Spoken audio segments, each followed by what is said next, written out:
What's happening, YouTube? Jonathan Pariente, the Execution 10 here, coming at you guys with another video. Want to ask you guys to continue to please check and subscribe to my channel for more YouTube videos. So, the NFL draft has passed. Day one of it has passed. Round one.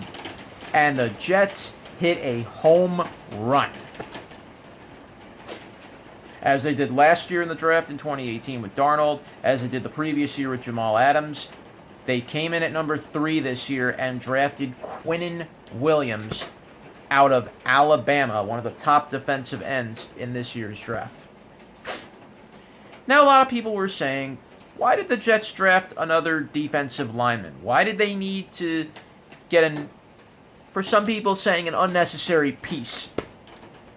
Jets did need to get a little help at the O-line. They could have drafted possibly an O-line piece. They could have maybe drafted, maybe another tight end wouldn't have hurt. But as a Jets fan, I'm happy with this. I'm happy that the Jets stayed pat at number 3. They didn't trade down, and they went after the best piece in this draft that you could have ever laid your hands on. And the Jets got that crown, Julian Williams, and boy, you thought the Jet defense was scary. Now you add Quinnen Williams to mix with Leonard Williams and Williamson, and oh my God, this Jet line, this Jet defense is going to be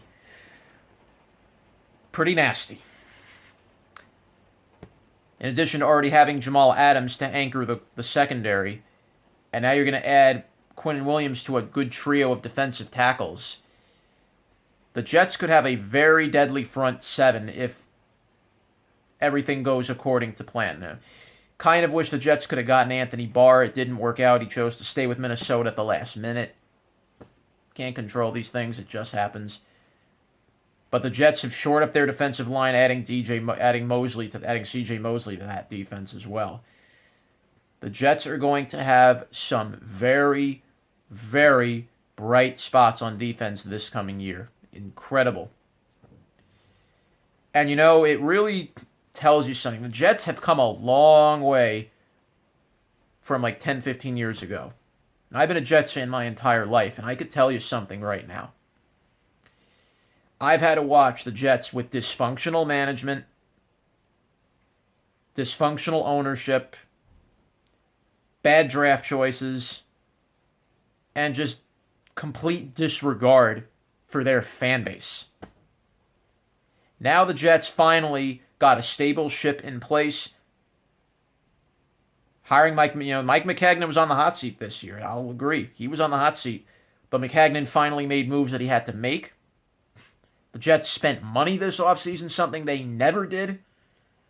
About the only thing that the previous management did, and I think this is probably why the Jets are here at this point and why they were able to assemble what they have. People like John Idzik didn't spend money. People like Mike Tannenbaum had no idea how to be a general manager and how to just really know anything about football itself and how to get the right players. Tannenbaum didn't know any of that. I'm sorry to break it to people that love Mike Tannenbaum. He just plain stunk. And Todd Bowles, his monotone and boring personality, he's gone. And now in comes Adam Gase. In comes the son of Woody Johnson instead of Woody Johnson himself. In comes guys like Maccagnan. Well, Maccagnan's already been here a few years now, so Maccagnan. But Maccagnan still had to get rid of kind of the dead weight from the Idzik era, and now Maccagnan has his guys here. Now Maccagnan is making the full decisions of this Jet team, what they're drafting. And I think you have to like the direction where they're heading now. Now, I know it's still the offseason. There's still moves to be made. The Jets have to really show to the world that they're ready. They have to show to the world that they're here to challenge the Patriots now in that AFC East.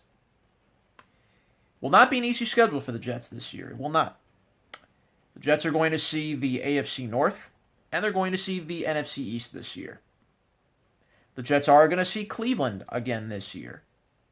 Jets have some unfinished business with the Browns, of course, from Thursday Night Football of last season. But I think now, if the Jets can if the Jets can put everything together with the pieces they have, you have your quarterback of the future now in Darnold. You have the running back the Jets never had in Le'Veon Bell. You have now Quinnen Williams to add to that defense to really boost up that front seven. You have Jamal Williams to anchor the secondary, and a great safety he is. And now you have really assembled some good wide receiver talent to go alongside of Darnold. I'm not saying you have all-stars yet, but you got Robbie Anderson, you got Jamison Crowder, you have Bellamy, you have Ty Montgomery for special teams. You signed Catanzaro now to be your new kicker. It does kind of stink having Jason Myers leave. It was a rough choice. Losing Andre Roberts kind of was tough, I agree. But the Jets have finally put themselves together with a good, solid football team that I think as a fan, as a Jets fan, you have to be very, very excited about. A new team, a new uniform, new look, new attitude, and a new drive, a new purpose now going into the 2019 season. And I'm very excited, and I think the Jets are also very excited to get the ball rolling, and they're anxious to get right to work and get ready for the upcoming NFL season. And if the Jets can make this a very memorable season, I think this is going to be the start of a beginning of a turnaround for a football team that's been in dysfunction for years. For 50 years, almost. No, it is 50 years now. How ironic, it's 50 years since the 1969 Jet team won the Super Bowl. 50 years it took the Jets to find that franchise quarterback. The quarterback that's finally going to lead them into the future. Sam Darnold is the guy. No doubt about it. The Jets were looking for a great running back, a playmaker type running back since Curtis Martin. They got it in Le'Veon Bell. So now the key for the Jets, and with Adam Gase at the helm, can they be a consistent winning football team? Can the Jets finally prove the naysayers wrong? Can they finally no longer be the same old Jets? Can they be something Jet teams in the past never were? Can they be the threat that they once were in the AFC East before the era of Brady? Can they end the era of Brady? We're going to see. But I, as a Jet fan, have never been more proud and more excited for the coming future of this franchise. Now all the pieces have to align. And will the Jets do that? We'll see. And the Jets still have more draft picks to go. This was only round 1 of the draft with Williams. The Jets do not have a round 2 pick. They will have a pick in round 3. I believe they pick in round 4. I believe in 6 and 8 they also have a pick. So the Jets still have more pieces to come in the draft. Let's see what they put around the rest of their team now, and let's see if they can finally put all the final pieces on this team together to get them ready for 2019. Jonathan Pariente, The Education 10, saying bye for now.